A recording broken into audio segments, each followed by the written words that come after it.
Namaste, beautiful souls, and welcome to this Tarot Wisdom Messages for the month of June 2026. Let's see what wisdom is coming through to help us navigate June with ease and grace. We've got two cards coming out at the moment. Let's see anything else coming. The summer has definitely arrived here in Spain. Any other messages for June? Oh, look, I'm getting a no there. Oh, no, I'm not. I'm getting a one more. 3 is magic number. And the card on the bottom, always relevant. It's actually becoming more and more relevant for some reason. It's because I'm putting my attention on it. And I've started really seeing some meaning in the card on the bottom after shuffling. I've got 3 cards out there face down. And on the bottom, as you can see, we've got the Emperor. That is all. I mean, the Emperor is Aries, of course. The Emperor is sovereign. He's the I am, and he's all about our identity. And that is the umbrella over the reading. So, and I think that's actually relevant for the whole of the year or the whole of this great awakening is around our sovereignty, the I am, and our identity, how we identify. And so as he's Aries, right, so at the moment, so we had all those planets going into Aries earlier in the year. But now we've just got Saturn and Neptune and Chiron in Aries. But they're still having a massive effect, of course, because this is around identity, the I am, and our sovereignty. Really important and relevant points, aren't they? So Saturn is discipline. So we need some discipline around our identity. I don't know. Is that diet and exercise? I don't know. And Neptune is the dissolving planet. So that's kind of like dissolving identities and redefining who we are. I think that's super relevant. And Chiron is the healer. It's got ancestral healing attached to it, and it's emotional. So I think we're still healing some of that self-worth, or I mean that lack of self-worth, some of the doubts around our self-worth, and another emotional healing and some karmic healing, I think, family healing. And also our reclaiming our own authority, the sovereignty again, reclaiming our own authority and understanding that our inner authority is the authority to follow. Yeah, that's kind of clear. So, and that emotional bit is also reflected this month in Jupiter being in Cancer, Jupiter being the planet of expansion, Cancer being emotional, home, family related. Oh, I'm really getting this now. I think this is a time for us to look at our identity within our family frames. Because the thing is, though, have you ever noticed? I mean, you can meet a stranger and just click with them and see the divinity within them straight away, right? We love those feelings. I mean, I think now with all the soul level relationships that are developing, it happens quite a lot, doesn't it? It definitely happens with me, especially when in my line of work or play, as we like to call it. But the thing about our families is it comes so laden with baggage, doesn't it? Because they've known us from birth, more or less, or what have you, you know what I mean, and grown with us. And those labels, and we're putting labels on them, we're putting emotional baggage on them, and then they're doing it on us as well. I mean, even if it's like, you know, if you're the eldest sibling, you know, you're the responsible one, you know, or maybe you're the youngest sibling and everyone's got to look after you.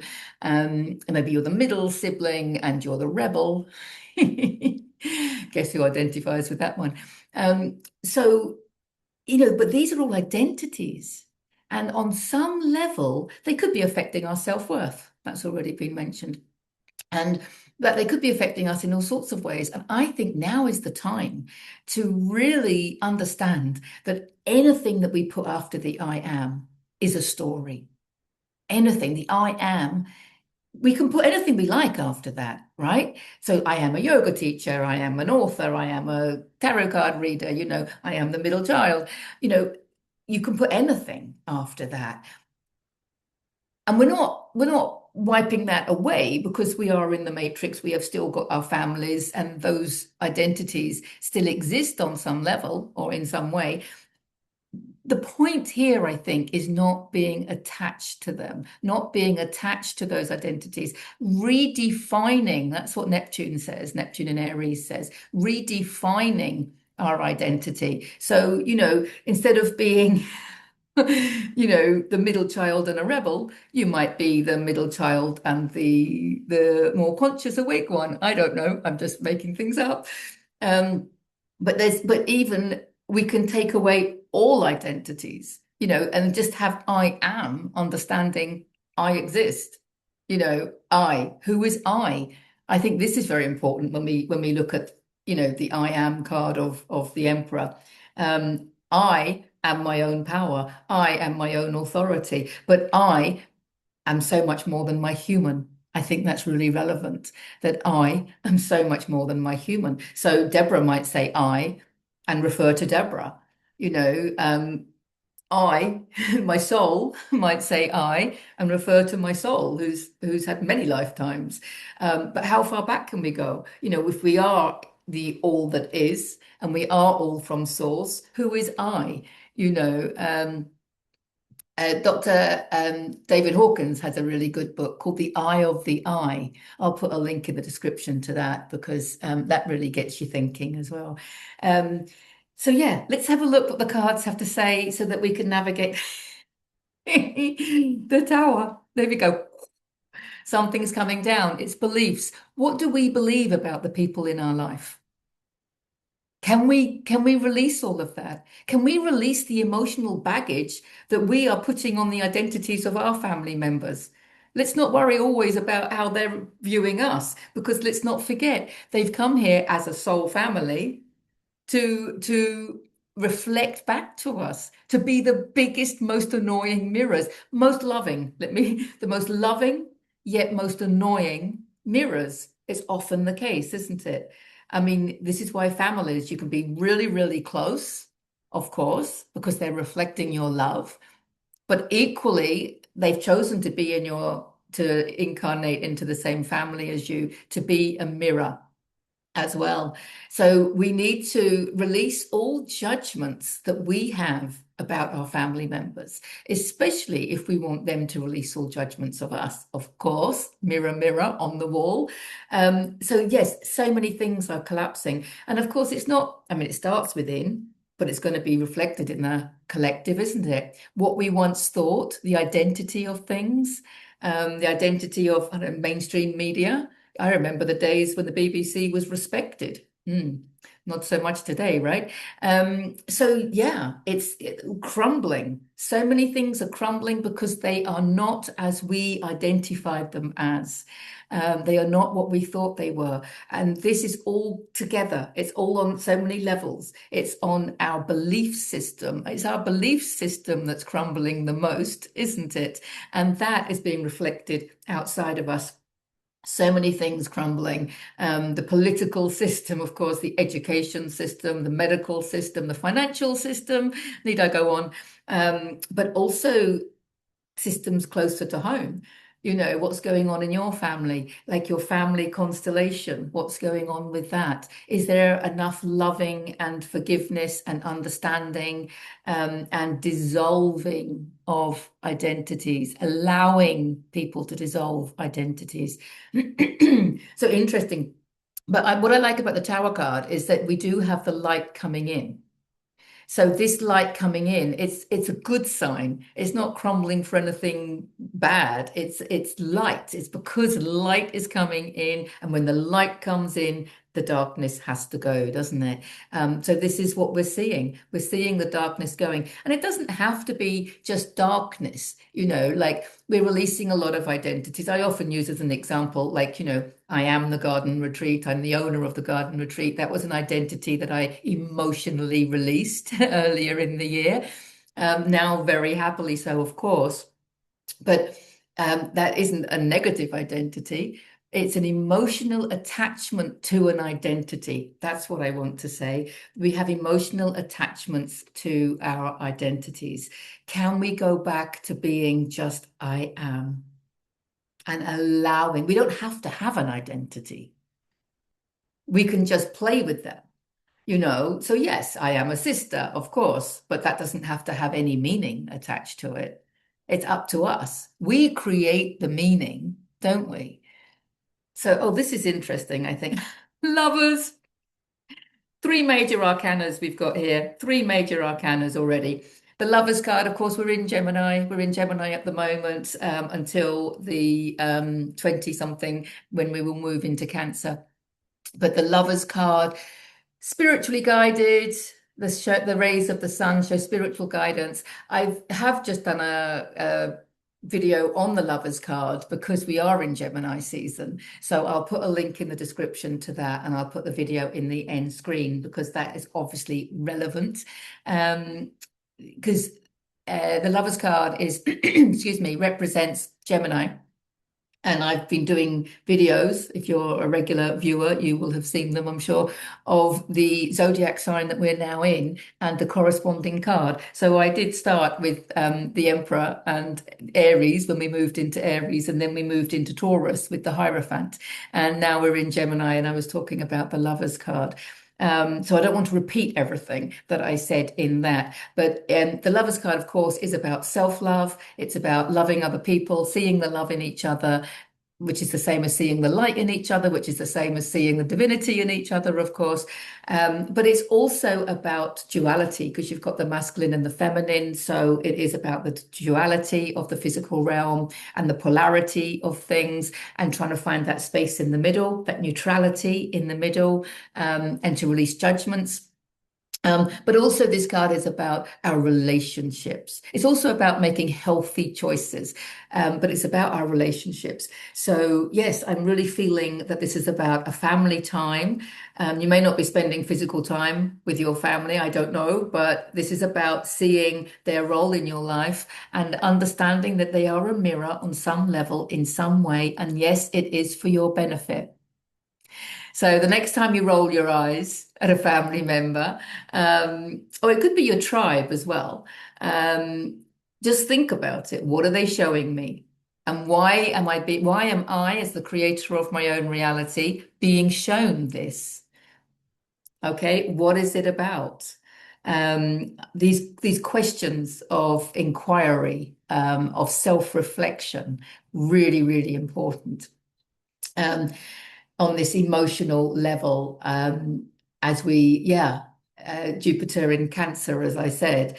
And of course, at the end of this month, we'll be moving into Cancer. So it's definitely home, right? So it can relate to your physical home, your house, but this is our home, isn't it, in this lifetime? Look after this one. I think that's what it's about. Your identity.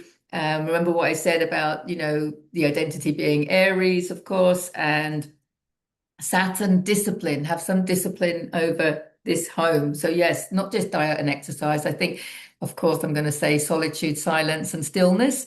We can add another S. We can say surrender as well. But it is about spending enough time reflecting on what's coming up. Why is it coming up? And that self-inquiry, I want to say. This is a time of real deep self-inquiry. And before we make judgments, we're not judging ourselves for judging. We're not judging ourselves for judging, but we are going to use our judgments and our identities of others in a self-reflective way. That's what I want to say about this. And the last card is the Knight of Cups, which I think is beautiful because it shows that we're going in the right direction. Horses are positive movement forward. We are totally protected. The Knights are protected by their level of consciousness. And I want to say in this case, their level of love, because Cups is love and emotions. It's also their level of intuition. Cups is also intuition. And Cups, of course, is the water sign, which of course is Cancer as well. Which we're moving into at the end of June, of course. So yes, this is about following your heart, because of course cups, intuition, spirituality, creativity, and love and emotions. So you're following your heart, you're following your emotions. Feeling is the secret. We know that. Um, and so, yeah, this is, you are protected by your level of love, because the more you love yourself, the more love you're going to see in your reality. So if you really want a loving reality and to live in a loving world, which we all do, I guess, it always is. It's the quantum science behind it. If you want to know more about the quantum science behind the importance of loving yourself, check this out, Lessons in Awakening, all the links in the description. But yes, the more you love yourself, the more loving world you will be creating. So it's really important. And that self-love, I think, expands when we do release identities, because, I've talked about like maybe neutral identities, but we've also got that lack of self-worth going on. I'm not good enough. That's an identity that you're making up. It's a story that you're making up. Um, so we want to neutralize everything, bring it back to the I am. I am love. It's as simple as that. Love isn't something that you do, love is something that you are. We're all created from that frequency of love. So being and feeling that love that is you, and then looking and seeing that love reflected back in people. Um, Seeing the love in others, seeing the love in every situation, including this, because this is disruption and chaos. So it can be manifested in the physical collective, through all sorts of things, unfavorable things, unpreferred things. But we need to understand that this needs to happen in order to clear the way. Because let's be honest, if these things weren't happening, we wouldn't be making these massive advances in world peace, would we? And in our own joy and abundance. I mean, which comes first? The reflection? Or, I mean, the outside is a reflection of who we are on the inside. So it's our disruption and chaos going on with our own biological system and our own belief system that's actually creating the disruption and chaos outside. But also, as within, so without, but as without, so within. Um, and so what's on the outside, what we're perceiving as being on the outside, is affecting us and how we feel on the inside. So it's really important to see the silver lining and the blessings in everything. And even when we're seeing things that are not so preferred, it's important to open the heart with love and compassion for anyone suffering, and to hold them in our hearts during our meditations,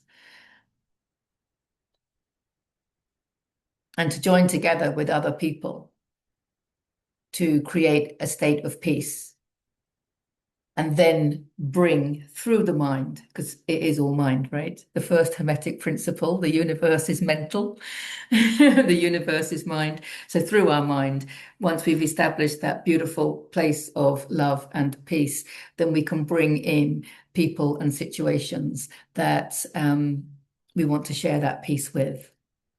So it is powerful.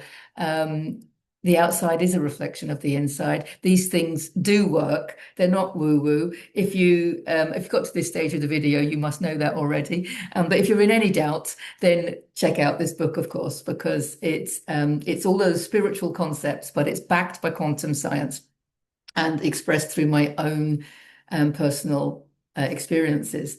So yeah, it is. This is how we're going to create world peace, by focusing on it ourselves. And so many people have found their little slice of paradise and their tribe and are living in that beautiful peace.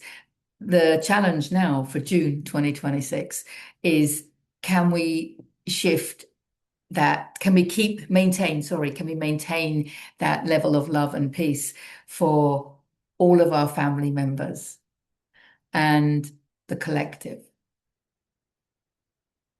Can we see the light in them and the love in them and the reflection in them that we can hold in our hearts and help transmute into the next octave, as Paul Selig would say, or into a higher expression of love. Yeah, yeah. Yeah, I think that's the Tarot Wisdom messages for the month of June. So thank you for getting to the end of the video. I love you all, and I will see you in the next video. Bye for now.